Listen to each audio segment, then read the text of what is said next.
স্বাগতম বন্ধুরা। Traditional Chinese medicine বা টিসিএম ও মেডিকেল কিগংয়ের এই বিশেষ মাস্টার ক্লাসে আপনাদের স্বাগত জানাই। আমরা সাধারণত মানবদেহ বলতে কিছু মাংসপেশি, হাড় ও রক্তের কাঠামো বুঝি। কিন্তু প্রাচীন চীনের চিকিৎসকরা মানবদেহকে কেবল একটি যান্ত্রিক বস্তু হিসেবে দেখেননি। তারা একে দেখেছিলেন শক্তির এক আলোকিত রূপরেখা বা লুমিনাস ব্লুপ্রিন্ট হিসেবে। এই দর্শনে অ্যানাটমি বা শারীরিক কাঠামো, এনার্জি বা জীবনী শক্তি এবং স্পিরিট বা আত্মা, এই তিনটি বিষয় একে অপরের সাথে অবিচ্ছেদ্যভাবে যুক্ত। আজকের এই ভিডিওতে আমরা প্রাচীন প্রজ্ঞা এবং আধুনিক বিজ্ঞানের আলোকে মানবদেহের 12টি প্রধান অঙ্গ এবং তাদের জাদুকরী চ্যানেলগুলোর এক দৃশ্যমান ডিকনস্ট্রাকশন করব। জানব কিভাবে আমাদের অঙ্গগুলো শুধু রক্ত নয়, বরং আমাদের আবেগ এবং আত্মাকে ধারণ করে। পুরো ভিডিওটি মনোযোগ দিয়ে দেখুন, কারণ এটি আপনার নিজের শরীর সম্পর্কে আপনার চিন্তাধারাই বদলে দেবে। প্রাচীন চীনে মানবদেহকে ব্যাখ্যা করার জন্য চিকিৎসকরা দুটি ভিন্ন কিন্তু চমৎকার রূপক ব্যবহার করতেন। প্রথমটি হল ইনার লাইটস বা ভেতরের আলো। এই মডেলে ভেতরের অঙ্গগুলোকে নিছক মাংসপিণ্ড নয়, বরং এক একটি তেজোদ্দীপ্ত সত্তা বা শক্তির পুকুর হিসেবে কল্পনা করা হতো। প্রতিটি অঙ্গকে এক একটি আত্মার বাসস্থান হিসেবে দেখা হতো। দ্বিতীয় দৃষ্টিভঙ্গিটি হল হলস অফ লাইট বা আলোর করিডোর। আধুনিক আকুপাংচার চার্টের পূর্বসূরি এই মডেলটি অঙ্গের বাহ্যিক গঠনের চেয়ে শক্তির নদী বা কিউই এর প্রবাহের ওপর বেশি জোর দেয়। অর্থাৎ প্রাচীন চিকিৎসকরা অঙ্গের আকারের চেয়ে সেই অঙ্গের ভেতর দিয়ে কোন শক্তি প্রবাহিত হচ্ছে এবং তা আমাদের শরীর ও মনকে কিভাবে প্রভাবিত করছে তার ওপরই সবচেয়ে বেশি গুরুত্ব দিতেন। চীনা চিকিৎসা বিজ্ঞানে শরীরের অভ্যন্তরীণ অঙ্গগুলোকে তাদের কাজের ওপর ভিত্তি করে প্রধানত দুটি ভাগে ভাগ করা হয়। জাং বা 5টি নিরেট অঙ্গ হল লিভার, হার্ট, প্লিহা বা স্প্লিন, ফুসফুস এবং কিডনি। এরা হল ইন প্রকৃতির।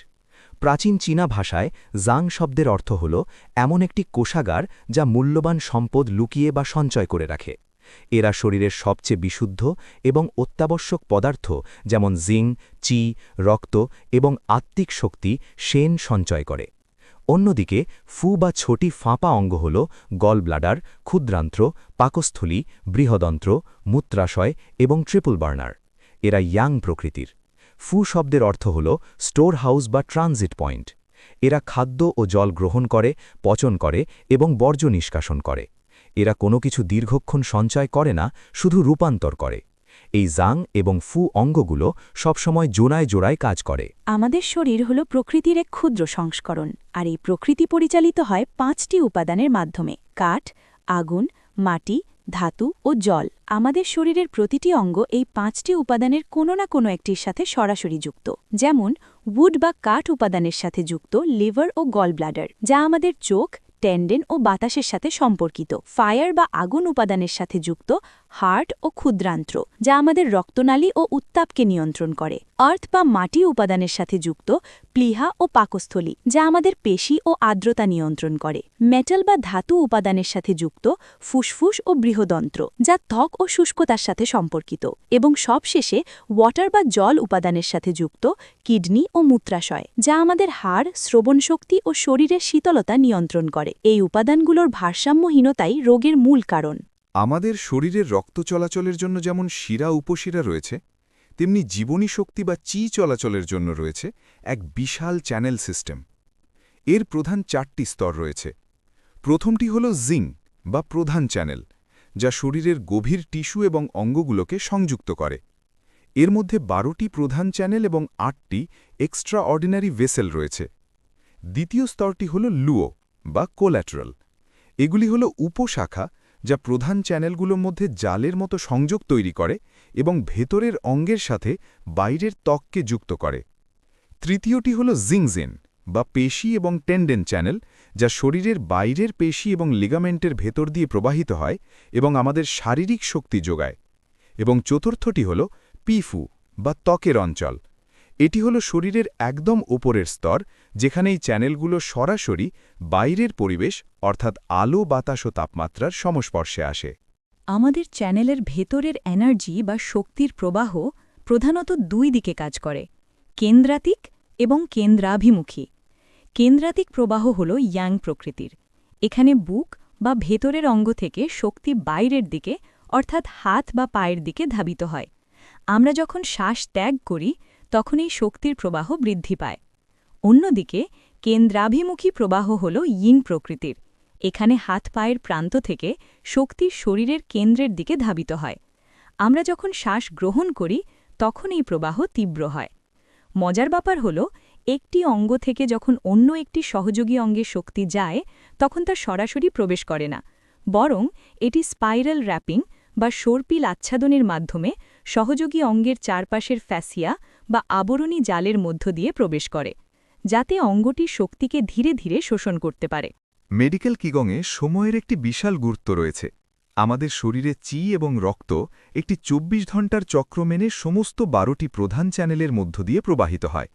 একে ব্লাড হিট সাইকেল বা অর্গান ক্লক বলা হয়।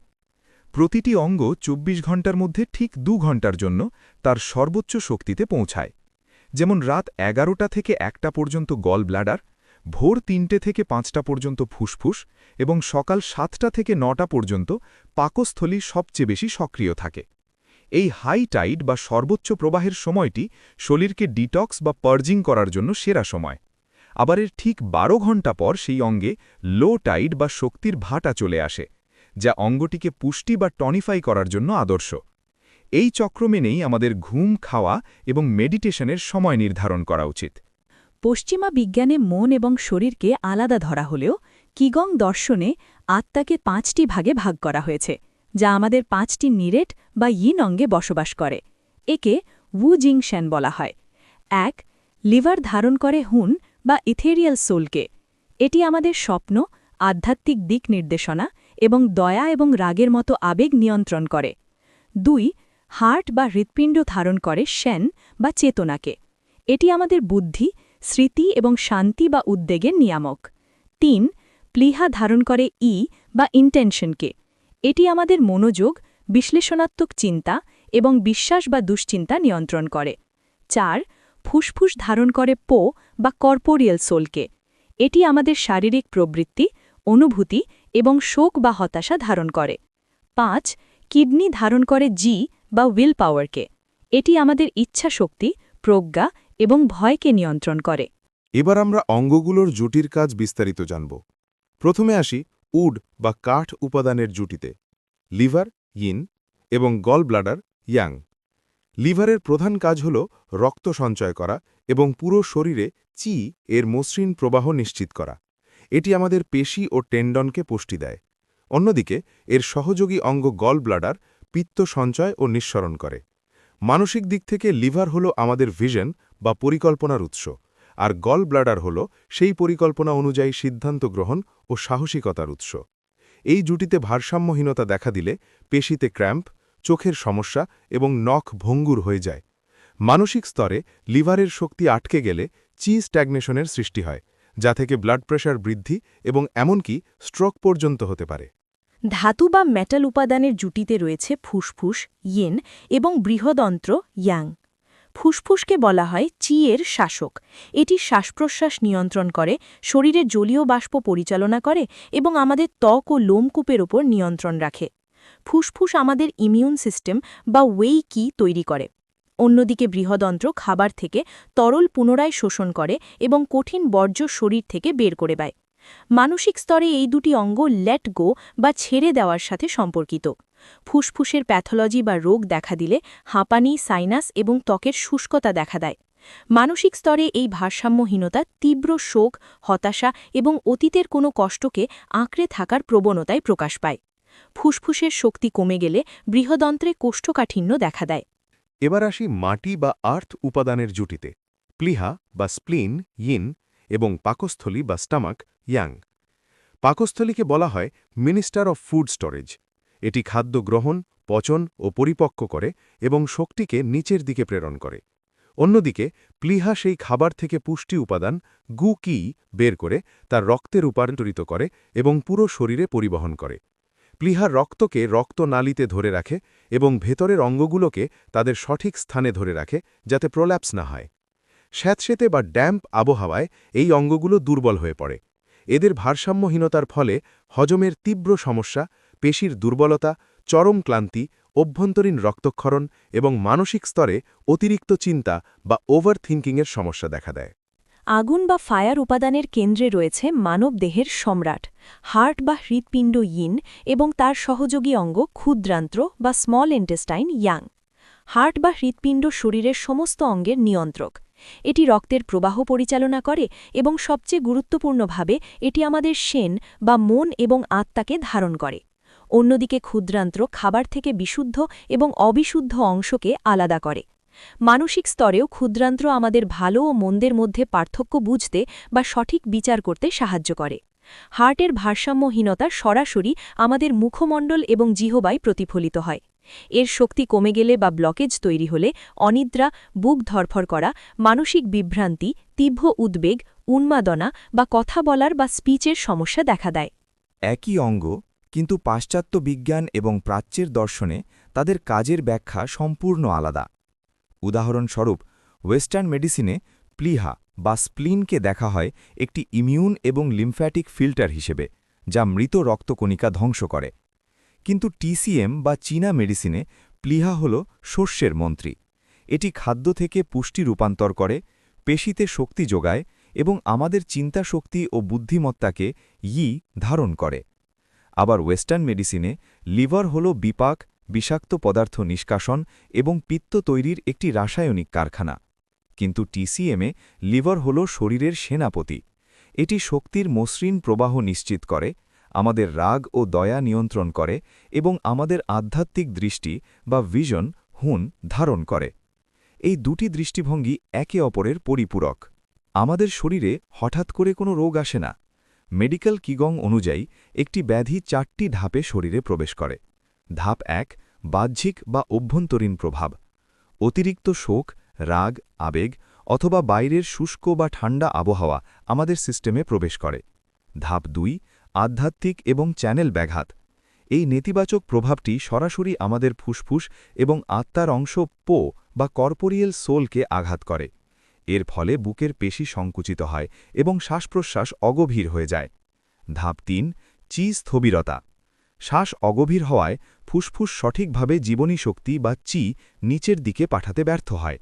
ধাপ 4, শারীরিক অসুস্থতা।